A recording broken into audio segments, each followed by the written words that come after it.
Welcome to the Chat with Kip Podcast. Man, I have a super cool guest, like one of the most amazing men you'll ever meet. He is definitely one of the greatest of all time.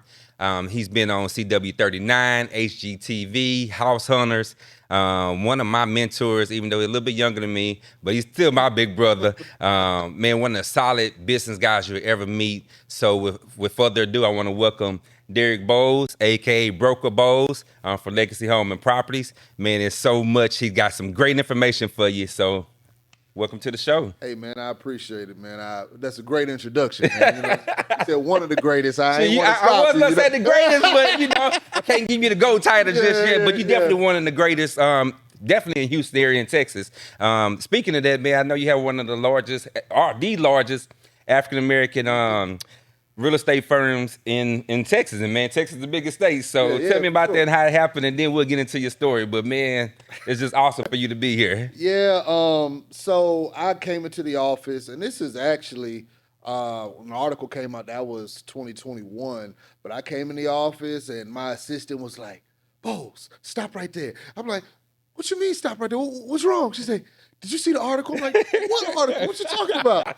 And she pulled up Yahoo Finance, and they had given us a title that they didn't interview me, they didn't call me, I didn't. I guess they just did their own research. Oh man, that's super cool.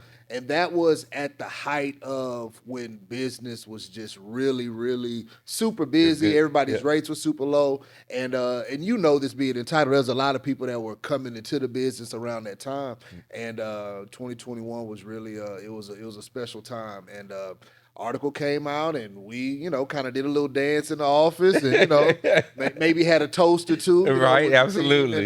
But it was cool. Anytime you can be recognized for working hard, it's a good thing. But you and I know that the hard work comes way before anybody ever recognizes it or shouts it out. It's not like you're asleep in your bed or taking naps and then somebody just gives you a medal. It don't work like that. You've been at this for years. You've been at this for a decade.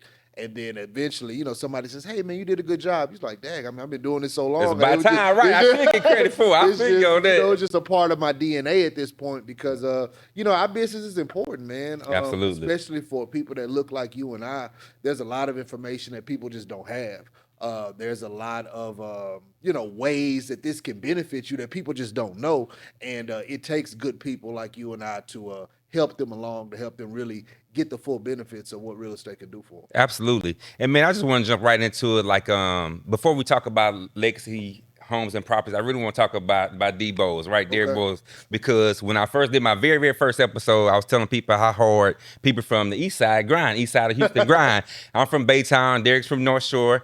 So we also got the east side rivalry going on as well. Back then, our football teams was really, really good in high school. But man, I want to hear your journey, like how you got to this point in life, started from the high school, and tell me like the steps it took to become Broker Boles. I really got into real estate. Backtrack. When I first got back to Houston, I went to school in San Antonio, played ball out there. When I first got back to Houston, I was working downtown and like doing some investment banking type stuff. Mm-hmm. And I knew I wasn't a corporate guy because they were the game that they were playing. It was like a kiss butt type thing. I'm like that's not really me. Like let me do my work. I feel you because I know you have a problem with authority like me. Like if it ain't working for the team, man, it ain't working. Like I know exactly what you mean. That wasn't my thing. And so I went into public education. I've always liked kids. And I was doing that for a number of years. And while I was in public education, I started doing events. So I'm downtown gathering people together, doing events. But that really, that was really God laying the framework for what a lot of our business entails, because it's organization, it's planning, it's marketing, it's being a people person. All of that is stuff that we're still using. Right. And so when I was having the events and I was teaching school, that was all good. That's when I got my own first property. And I said, okay, cool, got my own property. I was happy with it. And that property incidentally turned into my first investment property. I wasn't planning on it, but it turned into it. And so I learned how much I didn't know going through that process because my mother never really explained home ownership to me. So when going from buying it to renting it out and then owning something that somebody else is paying a mortgage on, I say, man, this is something that our people need to understand. Okay. And because I was so connected at the time with all these people that I've either played ball with or done parties Right. with, I said, you know what, let me go ahead and get my license. So I got the license in 2011. Okay. And I really intended for it to just to be for the people I was close to, because I was close to a lot of people. That my Absolutely. network was pretty big. Yep. And you know, one thing kind of led to another. And you know how it is. You do a good job for somebody, they tell a friend, everybody, they tell a absolutely, friend. yeah. You know, before you know it, I was like, okay, I got a real estate business and I got a school teaching business. You know, and When did it get to that point where you was like, hey, I'm done with the education part. I'm gonna just go strictly into full-time real estate. Like, this is it. So, two things. One, we all know math, right? And so the real estate business can provide a lot different of a lifestyle than something like public education can. You know, God bless our teachers. I did it for 10 years, but they're not paid what they should be paid. Gotcha. You No, know, I that's just agree how with it you. is. I definitely And I can agree. speak to it because dang it, I lived it. Right. You know, and so, you know, having children, want to be able to provide them certain things, it made sense there. But then also, yes, we need teachers, but we need people in this field educating our people on what to do at grandma's house, what to do at big mama's house, how to get into that first property without breaking the bank. You know, what are the best do's and don'ts so that you don't tear your credit up and don't have any, you know, all that good stuff. Our people just don't know it. I mean, Absolutely. they're So the at education brunch. is super important. Yeah, It's super just important. to educate the community helps us out tremendously Yeah, as far for as sure. business. And I think like we should. It's one of our duties that we should do. I know growing up on the side of town, we are blue collar, hard workers. So man, I totally get it. I totally understand. We do need to educate them and just help the community out because it helps us out Yeah, tremendously. for sure. And I mean, we want our areas to be nice. We want our areas to be the places that people want to move into when they come into town. We want our areas to be owned by us, you Yep. know, but sometimes they get turned over because we don't understand what we have. And we don't understand what we have because people like us have to explain to our associates and to our colleagues, hey, this is what you can do. You don't have to sell Big Mama's house. You don't have to Right. go rent that high rise. You know, we can do it this way, and you can have some things you can leave for your children. And so, yeah, man, got into it in 2011. By 2015, I said, you know what? Let me bring up other young salespeople. And so I got the broker's license then, and you know, the rest is kind of history. It kind of took care of itself. And you know, when you're doing good business, you're not out selling yourself necessarily all Absolutely. the time. Yep. When you do a good job for people, people are calling you. No, you're right. You're right. So I did a good job by my agents, and you know, more agents came. I did a good job by my clients, and more clients came. Okay. And you know, good stuff sells itself. Right, You true. don't have to. I don't have to talk you into buying this barbecue. If the barbecue is fired, and you want the barbecue. You know, that's how it goes. Okay. So tell me your top 3 things. If somebody wants to get into real estate, what would be the top 3 items that you would tell them? They want to get into it as a business. Let's say they just want to start, like somebody who came from education, Okay. right? Being a teacher, they don't know. What would you tell them? Like, hey, Derek, I'm interested into getting in real estate. What do I need to do? And what's the top 3 advice, that things you can give me to make that decision? I would say 1, be patient. I would say 2, get connected with the right people that care about you and people that know what they're doing. And I would say 3, have a plan for what your scale looks like. Okay. Because if you're patient and you work hard and you are connected to the right people, you're going to grow. Well, have a plan for what those goals are once the growth process starts, you know, because sometimes we're prepared to be broke, but we're not prepared to be rich. You know, Right. Now, I You know, agree with you. I know what you mean. Because Yep. you get there and you're like, oh snap, what do I do It now? changes. You know, Lifestyle changes. Your expense and responsibilities change because you're thinking, hey, I'm gonna live this lifestyle for a while, but you do have to plan for it. For sure. Quite a bit. So when you started in 2011, Yep. when did you know that, hey, this thing is really gonna take off? Like, because I know when 2021 came, like you said, it was the best. Yeah, The numbers look good, analytics look good, the money was great. So what happened between 2011 to 2021, that 10-year period? What did you do, like, as far as promotions, marketing, recruiting, educating your team, growing your team? What did that 10 years look like for you? I would say it was really finding where the holes were, where our services were needed.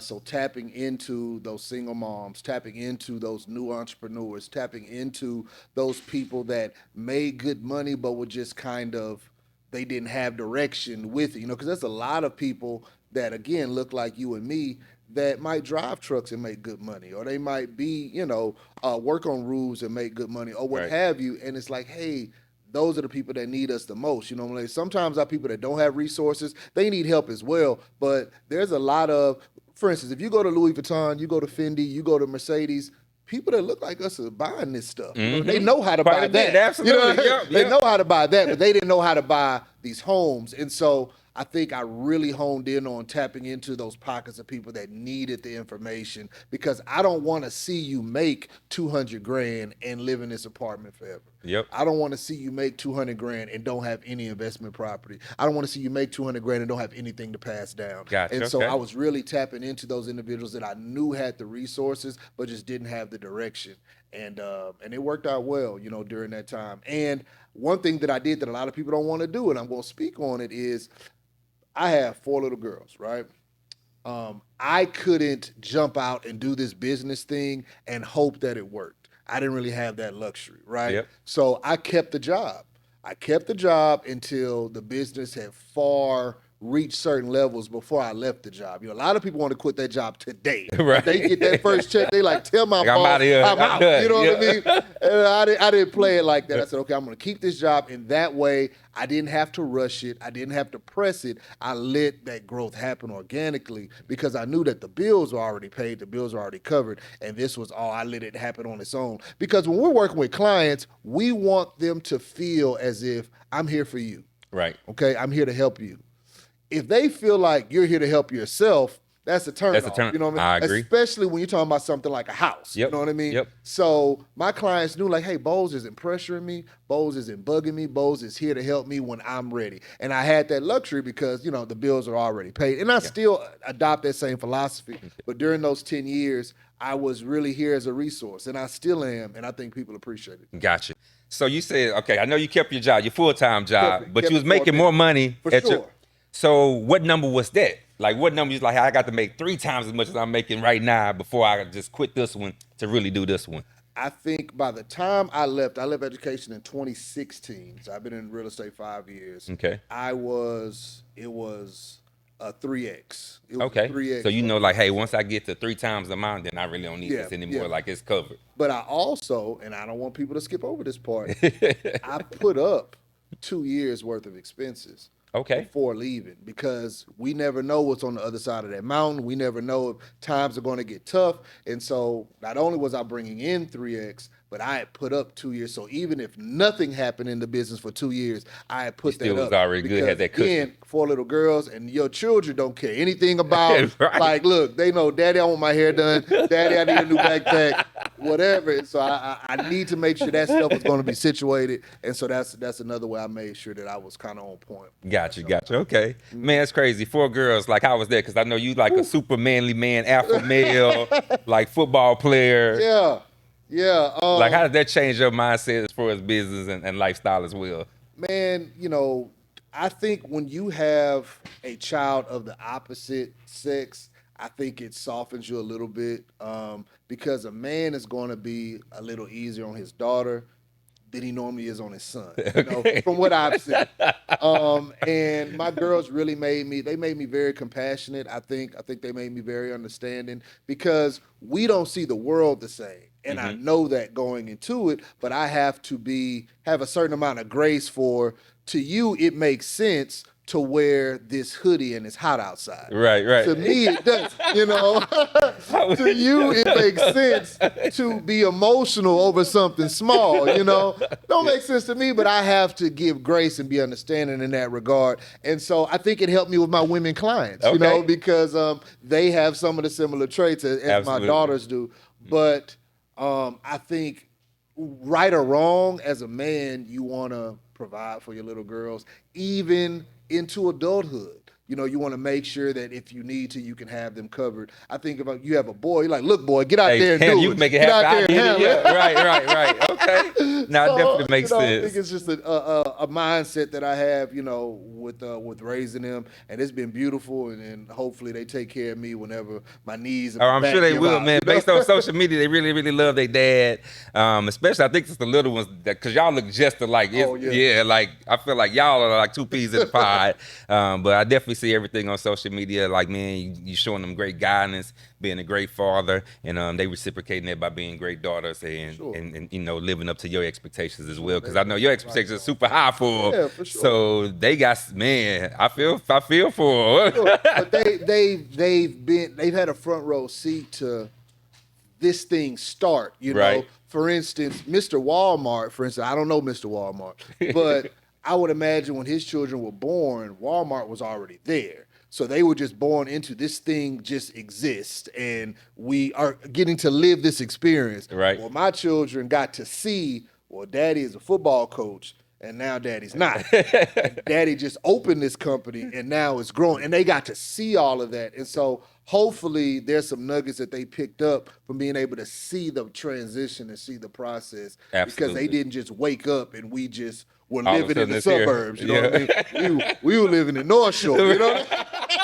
That's what we were living. I agree. It's funny because my kids like, Dad, I know you grew up in Baytown. I see all these chemical plants, oil plants. Like, it's not the prettiest thing driving through Baytown. And now they live in Pearland. Like, okay, we in the a little bit nicer suburbs. And then we over moved in River Oaks. And it's like, oh, I feel like we kind of came up a little bit. Yeah. But it's funny, like they so frugal. Like they don't want to spend money. They don't want to buy anything. They don't want to shop at Louis or Gucci. They like, now Shein has got the same outfits. We can shirt for $5. Yeah.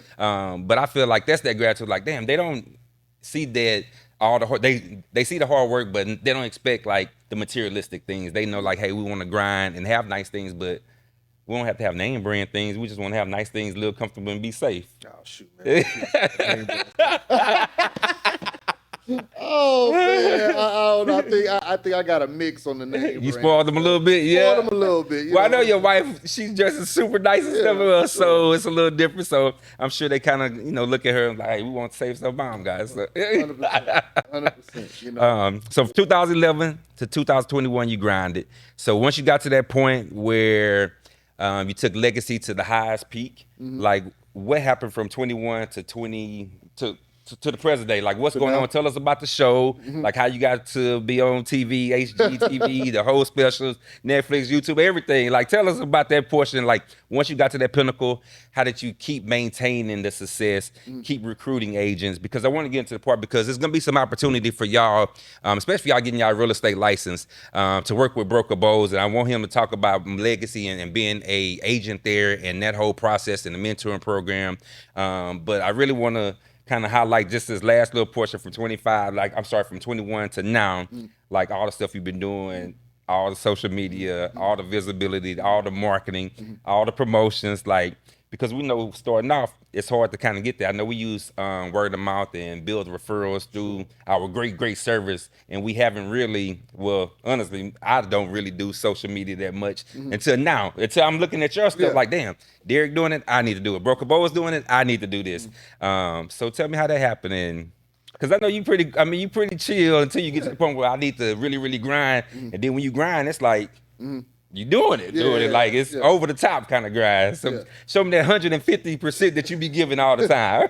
Well, I think that as a business owner, you look at these are the things that I do, and then these are the things that maybe somebody else can do that still benefit the mission. So I think once we got to a certain point and we were at a really, really big size, it's like, okay, you're only one person. So let's delegate some things, let's outsource some things. And I think that allowed us to continue to push forward, to continue to give good service to our clients and to our agents when they came aboard. This period of real estate, it has separated the ones that this is a career from the ones that this was just kind of a hobby. You know, the ones that was just kind of a hobby, they didn't quit. Squeezed out of that, right? They didn't quit now. The ones that it's a career, it's like, okay, these are the people I'm going to target now. These are the clients I'm going to work with now. as opposed to before everybody could get a dang house. Yep. Now you got to have some money in the bank. Right. You can't have this 520 credit score, so on and so forth. We're doing a lot of investor business now. Okay. Because when regular people aren't buying homes as much, those are opportunities for your investors to kind of come in and pick up, reasonable really good deals. Gotcha. Okay. And with us being older now, we're not 21 anymore. Right. Most of the people our age have their house. Yep. They have where they're going to be, but they still got money. They still got a job. So what are they going to be doing with that disposable income? Okay. And I think real estate is one of the best places ever to invest your I agree. funds. I definitely as agree. opposed to other places that you can invest in. Right. Anything's better than just blowing. You know what I mean? So don't do that. Right. And that's a conversation again where we're being a resource, because some of us, once we got into our house, that's where the buck stopped. And yes, you can pay off your house, you can pass down your house. However, let's not blow all the rest of the money. I mean, you can have 1, 2, maybe 3 other ones that you can pass down to your 1, 2, or 3 kids, possibly. Yep. They are very safe investments. Real estate isn't going anywhere. Yep. There's nothing that the stock market is going to do that's going to make real estate worthless. I 100% agree with you. And so that's a conversation I'm having now when I sit down in rooms like, okay, you have your place, but what about putting that extra 50 grand here instead of putting it there? And that's a second level conversation, Okay. That a lot of our people have never had before, because if we're lucky, mom had one house. Right. If we're lucky, big mama had one house. Most of us don't come from families where people have multiple properties, Right. And so that's a conversation people is like, oh, what's that? What does that mean? But every one of these neighborhoods, whether they're pretty or not, somebody owns them.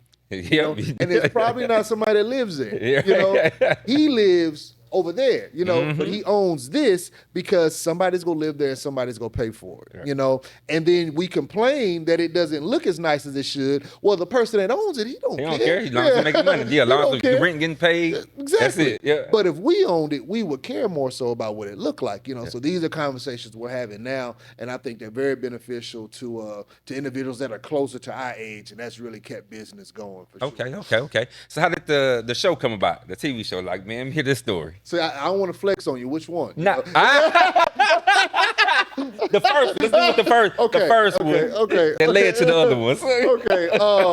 Man. So the first one, my assistant got a call from the network, was in town from California, and they had invited maybe 30 agents from Houston to a meeting at the Four Seasons. They said, hey, we have done our research on the city about who's doing business in the city. And you guys' names have come up, and we're interested in showcasing you on the show that we have coming up. We're only going to showcase 5 of you. So we're going to interview you, we're going to talk to you, yada, yada, yada, and we're going to pick 5 of you, put on the show. And, I was selected to participate. I wouldn't expect anything less, though. Oh,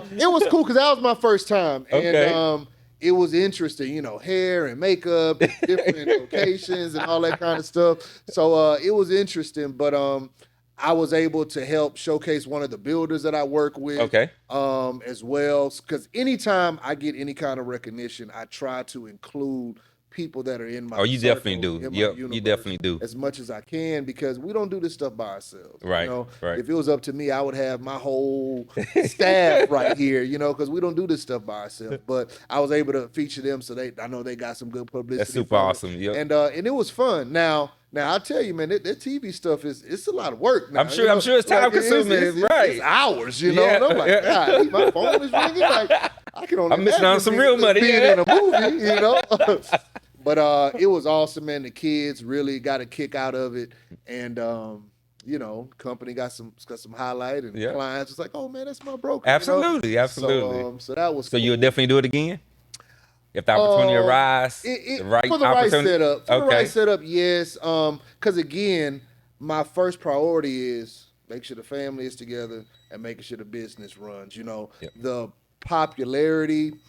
Use it, take it for a grain of salt. There's some benefits to it, but we don't want to be famous, we want to do good work, or at least me. I Absolutely. don't necessarily want to be famous. I want to do good work. Nah, I And totally so get if I that. have 10 people I'm working with to help get a house and I'm ignoring their calls because I'm going to be popular, Yep, that ain't that's the a thing. problem. Right, You know what I right, mean? right. Like if your barbecue is good, don't make your barbecue bad, Exactly. because you're on Yeah. TV.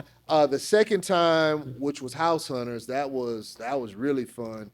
And man, I don't remember how that came about. I think they reached out via email, and Okay. they said, "Hey, we're coming to Houston, and we heard you're somebody we should meet with." And so I met with them, and the rest was history. Now, House Hunters was a little different because the first time I was on TV, I had a 6-minute slot Okay. of a 30-minute episode. Gotcha. Okay. So there was a certain amount of filming they had to They do. could do. Yep. House Hunters was a whole episode, whole 30 Oh, minutes. So that took a lot longer to Okay. film. That was really tiring, but it was fun. Gotcha, it was okay. fun. I enjoyed it. And again, kids got a kick out of Yeah. it. Man, y'all gotta check it out. Tell them how they can go look at it, where it's gonna still showing it and everything. So the link to it I have in my bio.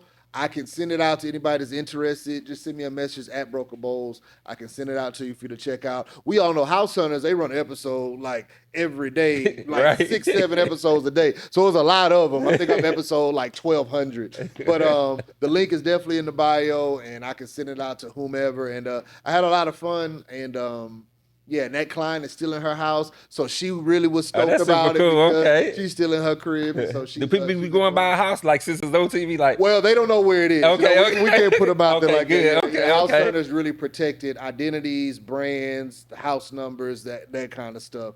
So, because we don't want people to get stalked or nothing like that. Nah, I what agree. mean? Okay. But no, it was cool. Yeah. Man, so let's talk about legacy home and property specifically, because I have a lot of agents who are new agents that's looking for a home, right? Looking for a firm, a brokerage, somebody that can train, mentor them, and set them on the right path. Luckily, you come from coaching and education, Yeah, which for sure. just easier transition. And we know that you had, I don't know, what's the most agents you had? Like 160 at one Yeah, time? 165. 165 agents, so that's a lot of training, a lot of team leads, but it's showing that you're developing people. Sure. And man, you know how we talk about the coaching tree. I know how you have created so many other brokers as well.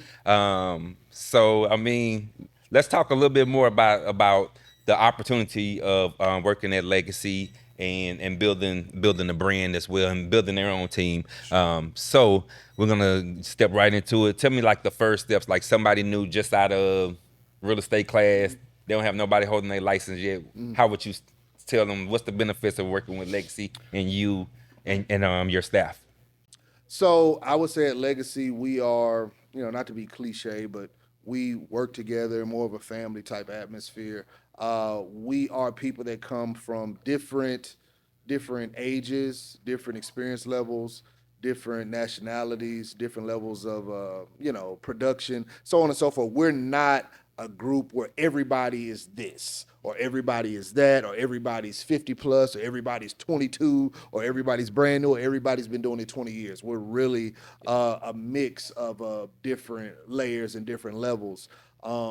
You would have a broker that's very hands-on and that is also still working in the industry, so very much so in touch with what's going on. Right. There are some brokers, and I'm not, talking bad about anybody. Everybody has something special, but there's some brokers that have never been top salespeople.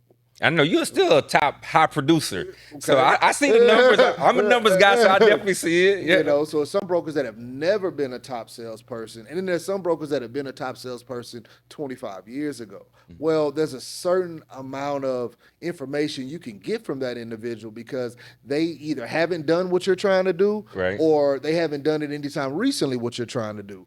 Whereas here at Legacy, all of our brokers are still active, are still working with clients. It gives us the ability to give the best advice and to give the best guidance because it's something that we're all kind of working on as well. I tell all my agents when I sit down with them and I'm interviewing them, they say, well, what do you want from me? I say, I want your energy to match your expectations. That's what I want. So if you tell me, hey, I want to do a deal every blue moon, there's a certain amount of energy. That's going to take you through that. Okay. Yep. But if you say I want to close 7 deals a month, that's a different amount of energy that Yep. it takes for that one.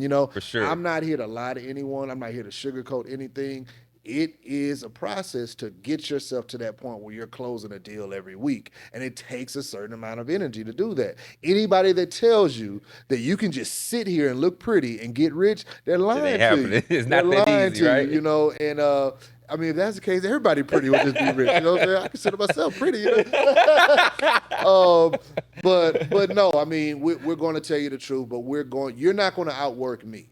That's just not going to happen. So if you say, "Hey, Boles, I want to get up on Monday," I'm already up. Yeah. Hey, Boles, on Sunday, I'm already working. You know, so is that a football thing? You think? Because I do the same thing. I feel like I guess I wasn't the most talented athlete ever, right? I'm not the tallest, the strongest, the fastest, but I feel like nobody gonna outwork me, right? I'm gonna work hard. Like I'm gonna do as much as I can to win. I think it's the competition thing because I know you like to compete as well. For sure. So I don't think it's the talent, but I think it's the competition. Like you're gonna do whatever it takes to win. Like whatever it takes. And I think I'm not at the point where I'm done.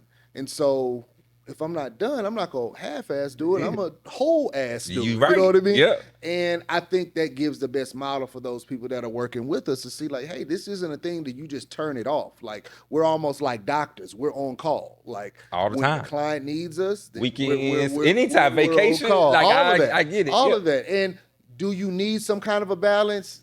Yes, but if you're in the process of where you're trying to build a business, that balance, it might be a little more work than it is play, you know. Yeah. Now we're going to get to the point where we just sit on the boat and just relax, you know. Right. Then, you know, the phone will just be off. But I'm not there today. When I get there, I'll send out an email. Everybody will know Boles is on the boat. He works 1 day a week, you know. But right. Up until that point, like we're on it. We're trying to accomplish something. I'm trying to build something that my children are proud of. I'm trying to build something that the community's proud of, and I'm trying to build something that's going to be here for a long time, you know. Okay. And so you don't do that taking naps and. Gotcha. Oh, you always recruiting new agents?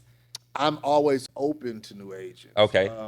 How's the interview process? Because I know you don't take everybody because you want the right fit for your team as well. Sure. So what does that person look like? So we want people that have good energy. We want people that are have a positive outlook. We want people that aren't confrontational in a business setting.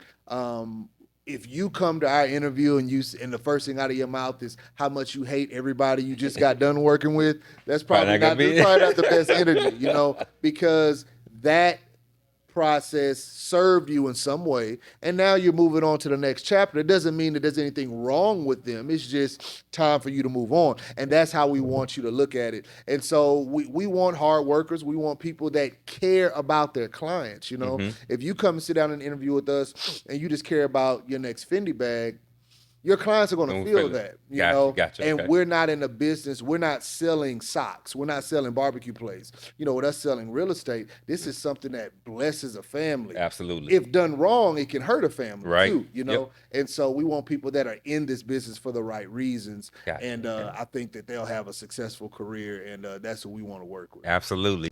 Man, thank you so much for your time today. I appreciate it. Y'all make sure y'all look up Broker Boles. Make sure y'all look at Legacy Homes and Properties if y'all interested, and contact him about the brokerage. Getting more information, please reach out. Once again, this is Chat with Kip Podcast, and y'all know I always say education is key. So knowledge is power. That's Kip, right? Knowledge is power. So make sure you like, share, subscribe. Thanks again. We appreciate Derek for coming, Mr. Broker Boles, the GO.A.T himself. Shout out North Shore. He's there. Thanks again. I appreciate it, man. Thanks, brother. All right, man. For sure.